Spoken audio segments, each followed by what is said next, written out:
Welcome. If you're a woman who has a sense that there's more out there for you, you're in the right place. I'm Whitney Baker, host of the Electric Ideas podcast. Somewhere along the line of work and kids, life carried on, but I lost track of my truth. I'm on a reflective journey, and that's what this podcast is all about. Each week, I interview a woman who is lighting her own path and offering others hope. Before our conversation ends, we'll share a reflective question for you to explore. Sometimes all we need is a jolt, a fresh idea, an aha moment that connects us to a sense of possibility. This, my friends, is what I call an electric idea. Welcome back to Electric Ideas. I'm your host, Whitney Baker. Happy 2025! I am so excited you're here, and I'm very excited to welcome today's guest, Amber Lilyestrom, to the show.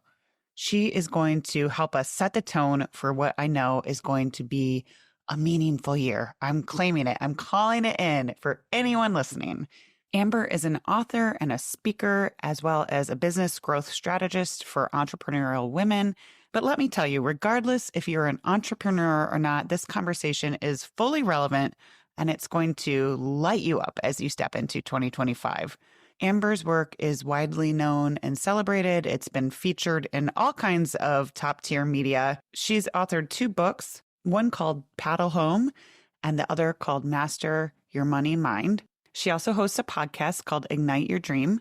And a big part of her mission across all these platforms is to empower women to achieve quantum leaps. I know this episode is going to energize you and equip you with some tools to get started on the right foot in 2025. Let's get into it. Hi, Amber. Welcome to the show. Hi, Whitney. I'm so excited to be here. I'm so excited that you are one of the wise women who help us kick off the new year. And I know for some women, it's going to feel like, yay, clean slate energy. And then there's going to be other women in the community that maybe still have some lingering holiday decor to put away and feel backlogged from trying to take time off over the holidays. And I'm just wondering if you can give us some gentle guidance on your approach for wanting to call in these dreams you talk about a lot in 2025, but also honoring them in a way that reflects the messy lives of modern women. So one of the most common phrases that I'm quoted for saying is, if the dream is in you, it's for you. And it really does feel like a form of prayer for me when I say those words. And it feels like an opportunity to just sort of like rest in the knowingness of that. So my true belief, and really like the evidential proof that I've gathered over the last 43 years that I've been alive, but specifically in the last 10-ish of doing this kind of intimate work with women, is that their dreams are not a mistake. They're not an accident. They're there for a reason. So if we can just maybe take a moment together collectively here to just think about, whatever that vision is that you have crossing over the threshold of this new year, that thing that you wrote in your journal or letter to your future self, or perhaps you just thought it in your head when the ball was dropping and that's all the time you've really had for it. It's there for a reason. And I think if we can rest in the knowingness of that before anything else, before trying to create an action plan, before trying to, make that whole schedule of how we're going to get the new habit in place and all that, it creates a sense of stability, almost like solidarity with self, that I think serves in a really sacred and powerful way.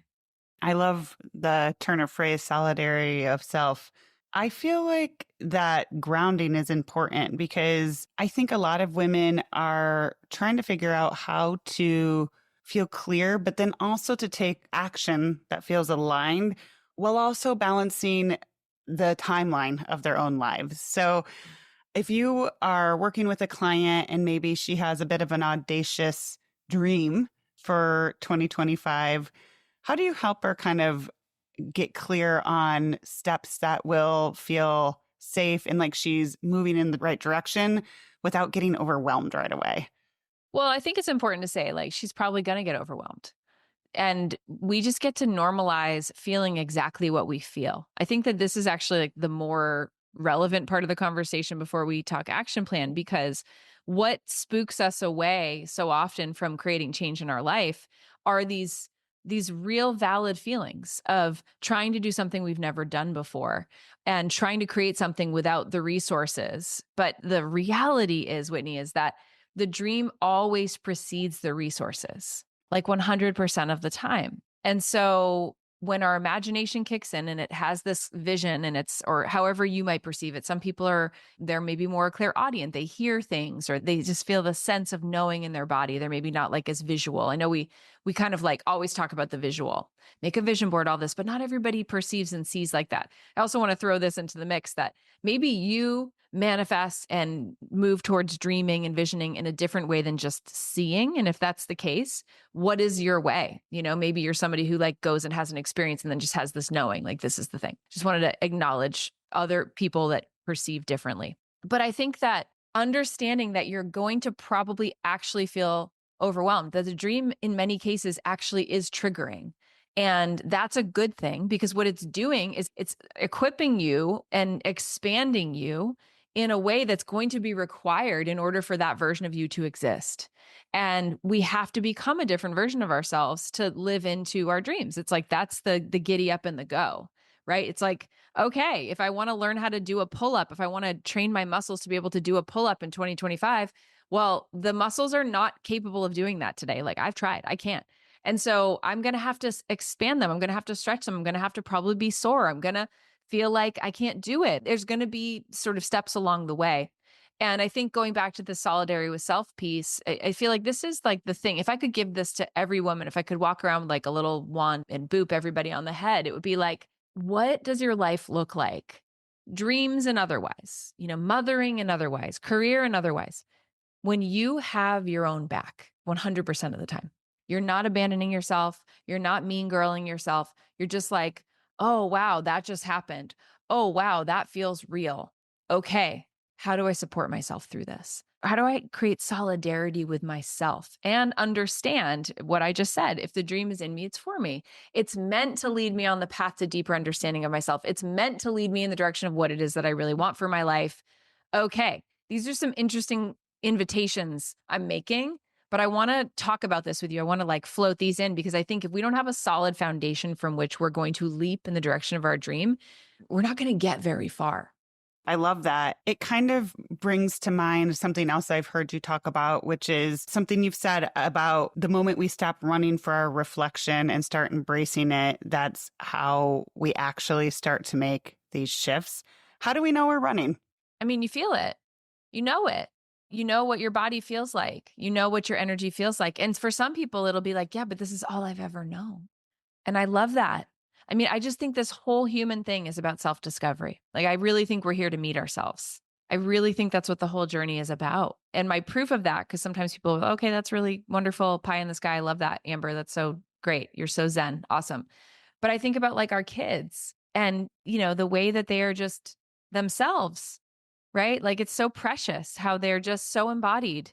No one told them to be like that. They're just being that way. They're just being how they are and who they are. Well, if the dream is in me, it's for me.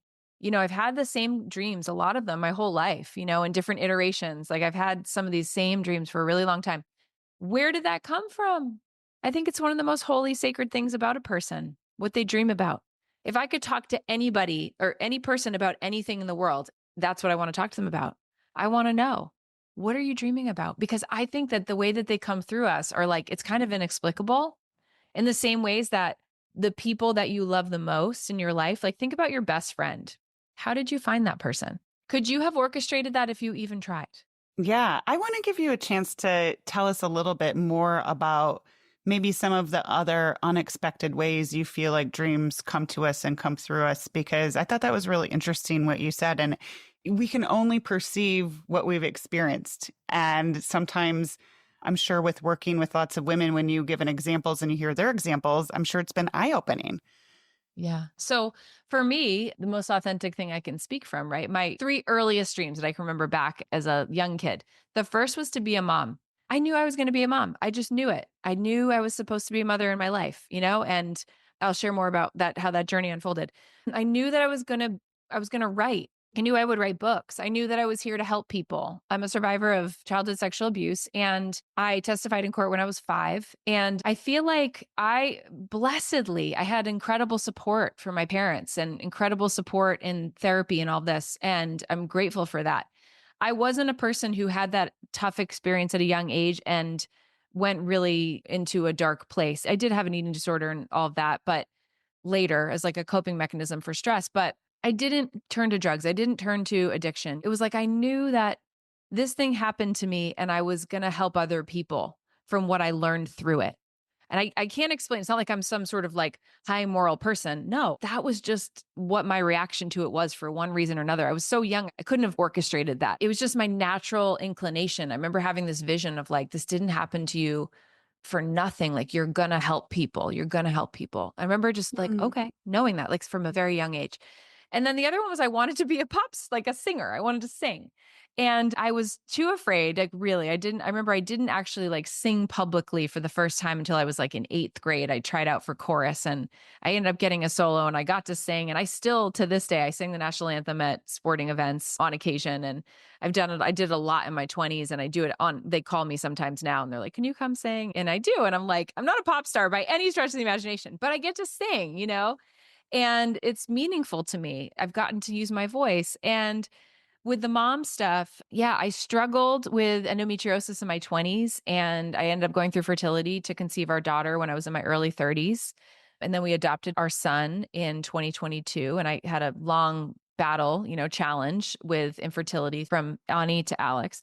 But what I've really learned through all of it is that every single time when I got my period and I hoped that I wouldn't, the IVF that didn't work, the lost pregnancy, all the heartache and heartbreak along that path. If those things didn't happen, then I would not be Alex's mom in the specific time space reality of getting to be his mother for when he was born.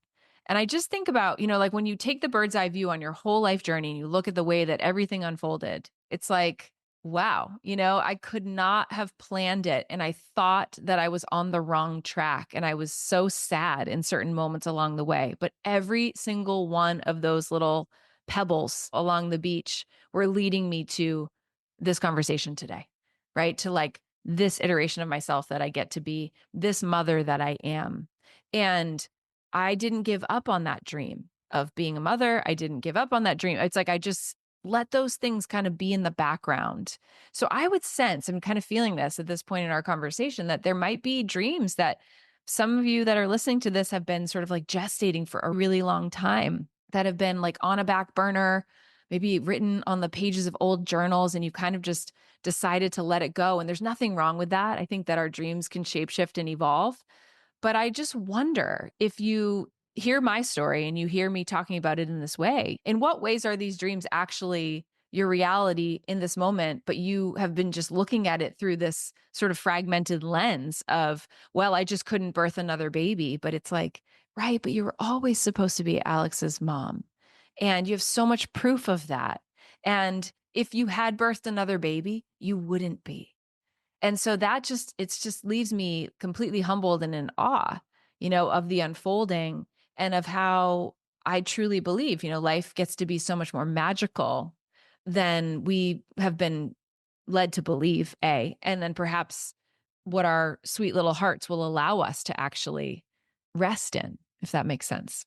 Oh, yes. Thank you for the beautiful share. I mean, it really reminds me of the concept of surrendering to knowing their life's going to have a lot of challenges. I haven't met a single woman who doesn't have something major going on in some corner of her life recently, but really just surrendering that it's happening for us and trusting that it's part of our bigger path. I Yeah. think you gave some really powerful examples. But also, I just want to reflect back that that's true. I liked the word gestating that you chose. I think that there's lots of women who've gotten so far away from feeling like they're going to actualize certain dreams that it feels impractical at this point in their life, maybe irresponsible if they have a job and kids. And I feel like there's a little bit of an invitation that you're calling forth that's coming up for me to not be so rigid. Like, okay, you're not going to be a pop star, but if Right. you have this coming to you in whatever way you receive, what is a way that you could share this gift? 100%. It's like, of course it feels scary. You've never done it before. I think that the birth analogies, it's the metaphor of it is so powerful too, because oftentimes, do you notice how, like, when you're going through a big life change and it's like you're birthing the next version of yourself, you have a lot of contractions right before and they get closer and closer together. And it almost feels like I'm going to die. This is the worst pain I've ever felt. And then somehow through that, you birth the next iteration of yourself. And I just think, a lot of us here know that firsthand what the feeling of actual birth and labor is. And it's so poetic, to think about the parallels here. So I now, when I'm having a new dream about something or I'm visioning something, and I honestly, if I look back over like the biggest things that I've done, the biggest things that I've created and said yes to, every single one of them, it took me down, to my knees in some way, shape, or form. It felt like, I don't know if I'm going to get through this. I don't know if I'm going to, like becoming that version of me that was going to be able to like really live into that thing. It tested me. So I actually now use that as a signal that I'm literally terrified of this. Like this feels like it would be so much easier to just turn in a different direction and say no. And so I've become kind of like a firewalker person where I just go, all right, I'm going to grow from this. I'm going to learn from this. Like I've seen enough times along the way for my whole life, not just, my adult life, but my whole life. Every time I walked up to the line to step on the fire, I've actually walked on fire too. It felt like I didn't want to do it. I wanted to just turn around and no, it's okay. I'm good. But who I became on the other side of that, and then of course, what I got to experience as a result of that has always been worth facing the fire. One thing I want to make sure I talk about, and I think it is interrelated to fear, is working and getting more women expressing, I will say, instead of working in their zone of genius. I like how Gay Hendricks talks about zone of genius, kind of spending the majority of your time more fully aligned with your natural talents and passions and things that I'd add the world needs that you're actually good at. So we all can have our own definitions, but in my work with women, I feel like women actually are almost the most scared about stepping into their full power. Mm. I've read that and I've understood that cognitively before, and now working with women and experiencing it, it's fascinating because we can see the brilliance in others and be like, oh my God, step up to the plate, sister. Like the world needs your heart and mind on these big challenges. But wow, we get in our own way. Yeah, I have a story about full power, actually. I love that you use those exact words. This summer, my dad, he competes pretty much every year in this sort of like recreational local kayak race. But my dad is a former, like very competitive kayak racer. He's 80 now. He has Parkinson's. He's doing well, by all intents and purposes. And so my dad said, I would love it if you do the race with me this year. And I was like, okay, just like I'm going to be so sore because I haven't been training. And it's like, it's not like a short thing, you got to get out there. And so I had been thinking about in my head, I want to win this race for dad. I want to go out there and win this for him because I have a feeling like this year he's probably not going to be able to do it in the ways that he's been able to do it in the past. And I was like, it felt like this important thing. And so we were out there warming up together and I had this moment of, am I going to use my full power in this race and like really go for it? Or am I going to just like stay with dad and make sure that he's okay? Hmm. And I hadn't decided, I wasn't sure what I was going to do. And so then the bell rang and we took off and I started paddling and I could feel the strength in my stroke. And I was like, okay. And I just made this decision in that moment. I'm just going to use my full power. And it was like those exact words. I'm going to use my full power for this whole race. And I'm just going to see what that feels like. And I'm going to go do this. And so I'm paddling and I get to the first buoy and it's like a boat and these people and they're like, you're way ahead of everybody. And I'm just paddling and I'm not looking back. I'm like, my dad is okay. He can paddle his own boat. There's like so much metaphor happening. And I'm going as hard as I can, as strong as I can. And I'm remembering myself with every stroke. And I'm realizing in this moment, it was a very emotional experience, like all of the ways that I sort of notch my full power. Because why? Because I want to make sure everybody else is okay. Because I don't want to be so extra. Because I don't want to leave people behind. I get to the next buoy. And then the person says, did the race start yet? And then I say to her, yeah, I'm it. And I keep going and I'm like crying and sweating. And I'm like, I'm in full hype mode. And I'm like, I can't even believe this is here. Like, I know that I have this in me, but where has she been? And I'm paddling and paddling. I get to the third buoy and they're just like, what? How is it? I can't even see the other people. And I get to this one section where I go past all the buoys and I'm in this like open section before you go and you take this left-hand turn to go back towards the beach. I'm hurting, like my body's hurting. It's hard, but it's like I can't feel the pain. And I'm just remembering myself. I'm like, this is me in my full power. This is what it feels like to be in my full power. I have this in me and I'm holding back so much in my life right now. Like, what is that about? And then I turn the corner and it makes me so emotional. I go towards the beach and my kids are there and they're like, go, Oh, mom. oh. My daughter like sees me and she sees her mom in her full power. My son sees me in my full power. I finish 5 minutes ahead of the entire field. I get out of my boat. I park it. I'm like on the dock cheering for my dad when he comes in. And I tell you this story, you guys, because it's like, where do you even give yourself the space to remember your full power? I think we have to give ourselves the opportunities to do that. And that's going to be different for all of us. And then the deeper question, this is like the coaching work, right? It's like, why are you notching it?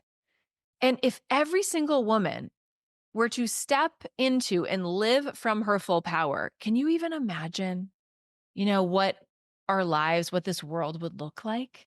That's awesome. Congratulations. I mean, what a meaningful experience to share with your father, too, and to have witness with your children. It's amazing. I think that a lot of times women who are looking to step into their dreams, there's almost this weird separation between moving into dreams in the way we were kind of taught, whether by society or parents, in this kind of like weird, pressury, goal setting way. And it seems like it's divorced from joy in a lot of the way people talk about it. And I fundamentally believe that joy should be part of the equation always. And I think you would agree. And I'm curious, in your own life and in your work with women, how you make sure that joy remains an ingredient when we are building towards or even co-signing with our dreams. I often say to women, you create your life. And this idea of romanticizing our lives, to me, it centers joy. It centers beauty. It centers love. And so the conversation gets to be like, okay, I love that you're creating what you're creating. I love it. But tell me about what it's like to live in your life, to be you, to be in your spaces, to be in your relationships, to look at yourself in the mirror. Like, I'm intimately interested in that, because the reality is like, our dreams are wonderful. They are our direction, but they're there truly for the sake of the journey, not the end point. They're there for the sake of who we become in the process, not for who we are when we're holding the trophy. The blue ribbon was great at the race, but I would trade that ribbon in a million times over to have the experience of being out in the water and going through that story that I just shared with you, because it's who I became with every single paddle stroke. And so I want to talk about how we're existing in our life, in our everyday, in our bodies. How do we feel? How does it feel to be you? That's where we access joy, right? That's where we unlock it. That's where we create experiences that center it and make it important. And so, for me as a mother and in my family, I'm always having that conversation with my kids. I mean, I'll ask the question, my kids are probably so annoyed. I'm like, how do we want to feel when we wake up tomorrow morning? How do we want to feel on Friday night, pizza night? How do we want to feel at the end of the Christmas season when we're packing these ornaments up, like while we're hanging them on the tree? I'm always asking that question. We're going on a trip. We're in the car on the way there. How do we want to feel when we're back in the car again after our adventure this weekend? And so I think that like really being present and then also just intentional with how you're experiencing your life changes the fabric of how you live it. And of course, I think that level of intentionality is where we weave the joy right on in.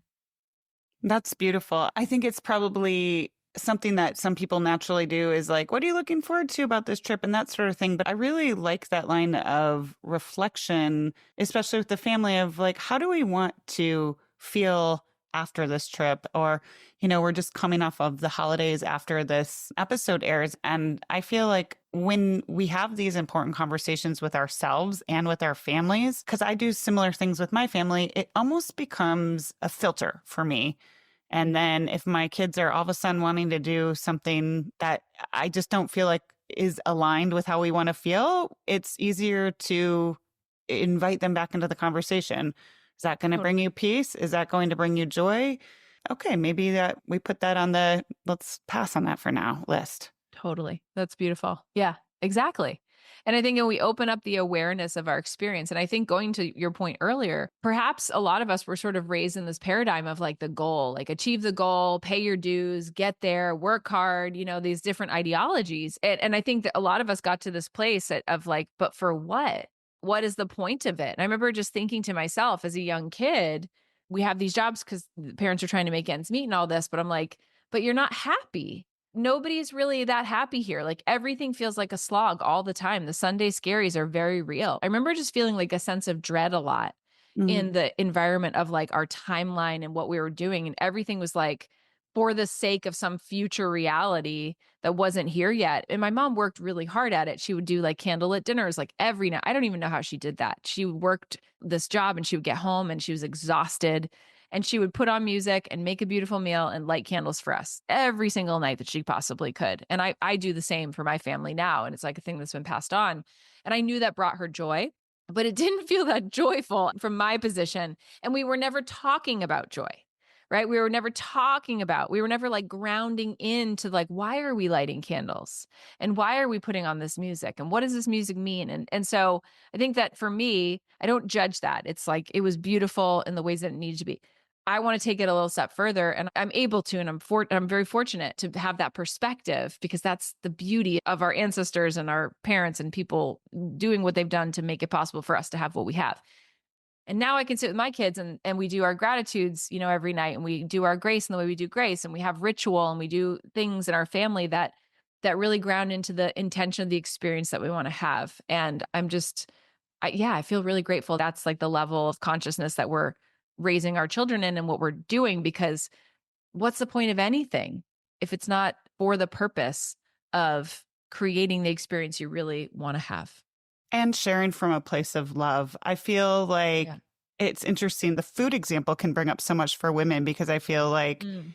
Mhm. if I'm in the right mood, like last night, I put time on my calendar. I wanted to make a lasagna from scratch, and it was a loving, creative act for me and very intentional effort to want my family during a full time where we've got lots of sports and holiday Yeah. stuff during Yeah. the week. Yeah. Yeah. I was like, okay, I literally put it on my calendar. So I had time to like cook, and that was done with love.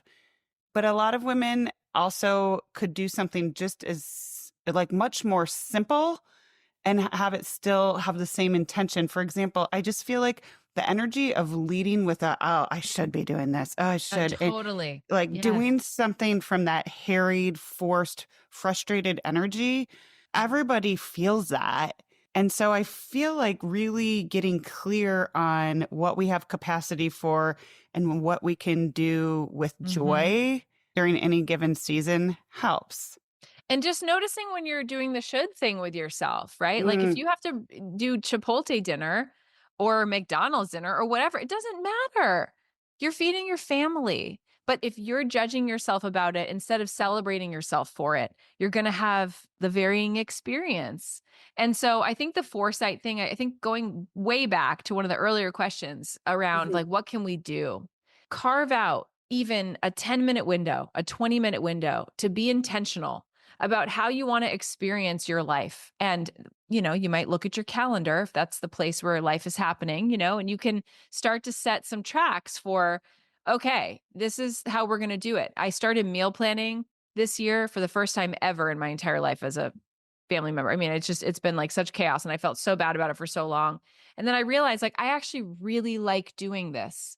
I really like it. I was surprised. I had this story of like, I'm not good at it. I'm not good. I'm a good cook, but I don't have the time. And it was like, no, because you're not taking the time. And so then I started to just sit down and take a little back sheet of a paper. We have one of those shopping list pads on our fridge and I ripped a piece off and I flipped it over. And then I just wrote the days of the week. And then my mom started giving me magazines that I don't know why she still gets all these magazines, but she gave me these like Better Homes and Gardens and Martha Stewart and all these things. And I just used to recycle them because I'm like, I don't have time to read a magazine. then I was like, actually, I really like magazines. I really like them. And my mom is giving them to me. And this feels like a very sacred thing. So I started looking at them and like creating a little window in my weekend where I'd say to my family, like, I'm meal planning right now. And I would sit with my tea and I would just flip through these things. And I usually never pick anything in it because it seemed too complicated, but it was like inspiring. And then I'd be like, oh, I want to make this thing that I know how to make. And so it was like a small ritual that I gifted to myself, which helped my family, created structure, created intention, helped me land in the week of like, there's really no night this week where I can make a nice meal. Okay, good to know. Then we're going to go mac and cheese and keep it easy. So I'm offering this as an example, but it can, of course, sort of mold into other iterations. But I think if we can start to create intention in our calendars and remain in solidarity with ourselves. So the second that you start to then judge yourself, shame yourself, make yourself the bad guy, that's the timeout button. Like, wait a minute. Why are we doing that? I've got to pick myself for my own team. I have to have my own back. If I don't have my own back, then how the heck is anyone in this world going to have my back? I got to be on my own team. And so I really think in 2025, if we can start living from that place, it changes the trajectory, and it makes the dreams feel less stressful and all the things. It actually starts to make it feel exciting because it's like, wow, if the dream is in me, it's for me. I've got my own back. Isn't that interesting and curious that I feel like I want to go do this thing? What would it look like to start to move in a baby step fashion? So, like, to break that down even further for you, what if every month, like, let's just say it's some big thing, every month you do one or two things towards that dream that are like concrete. Like, I'm going to sign up for this little class and I'm going to learn this thing because I want to learn it, or I'm going to spend time researching how I would go on this trip, or I'm going to, it's dreams go in many different directions. But I think if you can create these little benchmarks for yourself, so you're like putting the little token in the jar in the direction of that thing, it becomes this compounding cumulative effect that is undeniable. I want to learn how to do a pull up. So I went a little too hard starting right out of the gate. I made myself so sore that I literally felt like I injured myself. So I had to then stop, but now I'm going to just go lighter and I'm just going to one or two a day. I'm just going to couple things a day, a little cross training, but I'm going to keep working at it because I really want to do this year. And I don't care if it takes me until December 31st, but I'm working at it and I'm going to go at the pace that's going to make sense for me without judgment. So much goodness in there. I know we're coming up on time, but I just want to confirm and add to your idea of the cumulative effect, because I think sometimes we get into this rigid thinking where people are like, I got to be all in. And as we both know, and you've given so many beautiful examples, life never just stops. And so I think We don't want it to. Like, right. yes, when Yeah. it does, it's never for a good reason. Right. That's a good point. Great point. Yes. So I think that we need to love ourselves into taking baby steps and stop waiting for the perfect time. Yeah, because it's a myth. And I think the other thing is a lot of us, right? We have like body goals, right? It's like, I want to feel better in my body. I want to drink more water. I want to move more. I want to, it's like, okay, I love that. I love that. What if every single day you do something really loving for your body? There's a lot of healing that could happen there. What's the most loving thing I can do for my body today? I'm going to do that. Last night, I asked my husband to bring the rebounder. We have a little mini trampoline, and we had put it up in our garage gym, and it was raining, cats and dogs. And it's like so dark. So I was like, can you just bring the rebounder down so that I want to get more movement in the night when I'm like in the house and we're hanging out and I'm with the kids and stuff. And I'm like, it's just like an easy thing, but it's fun. And so my son and I were bouncing on the trampoline last night. And at the end of it, I was like, that was really great. Like, I just did that for my body. And then it sort of inspires me then the next morning to like do more stretching on the carpet, even though I'm up with the baby, 5 o'clock, he's up early. I can't necessarily go up to the gym and work out, but I can do more stretching with him. I can do some body weight stuff. So I think just what is the loving thing? And we'll expand this out beyond body, but I feel like for all of us, it's an important topic. What's the most loving thing you can do for yourself today? Honoring your dreams is a worthy, sacred cause. And it is something that you can model for other people in your life. And you just never know who needs you to say yes to your dream because their life is going to be dramatically impacted by the result of you following that path. Beautiful. Thank you so much. I mean, Yeah, I definitely feel like that invitation, even on days where the rug gets pulled out from us. I mean, I've had one of those weeks where I had a daughter homesick 2 days. We lost a pet this week, and it's one of the last couple weeks before for the holiday break. And I feel like instead of getting into that mode of, oh, it's happening to me, victim mode, I think it just is so much more empowering to be like, okay, how can I lovingly tend to what is in my control? Yeah, 100%. Thank you for all of that. I always like to give a chance for reflection at the end of my episodes. So, in these areas of authentic living, co signing on our dreams, anything that's on your heart, what's one question women could be asking themselves more? Here's the question that's coming through. Where am I in this? It's such a wonderful thing that we're so good at nurturing and turning ourselves towards other people. But when you look at the percentage of your day that goes to other people, I think it's pretty shocking often to realize, man, I didn't even get the fundamental need met today of my lunch, of my movement, of my sacred time with myself. And I don't think of this as even a bad thing. I think it's as an invitation and opportunity. So I think this question is like, where am I in this? Where am I in my life? What am I really creating here? And how do I make it feel more joyful, more sacred, more meaningful? Because this is going to be the thing you look back on, when you really play the tape all the way out. It's like, it's your life. It's the most important thing you've got.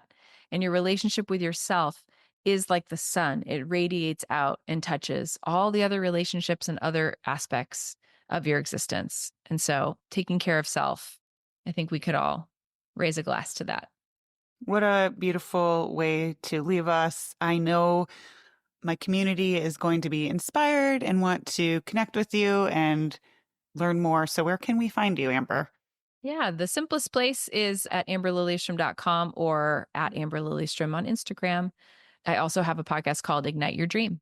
So any of those places would be wonderful to connect with you.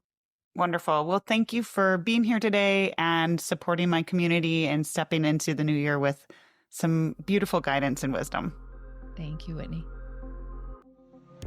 I'm so glad you joined me today. If you're looking for more, feel free to connect with me on Instagram at @WhitneyWoman. And if you enjoyed the show, I invite you to support me by leaving a review or sharing it with a friend. Hope you have an inspired day.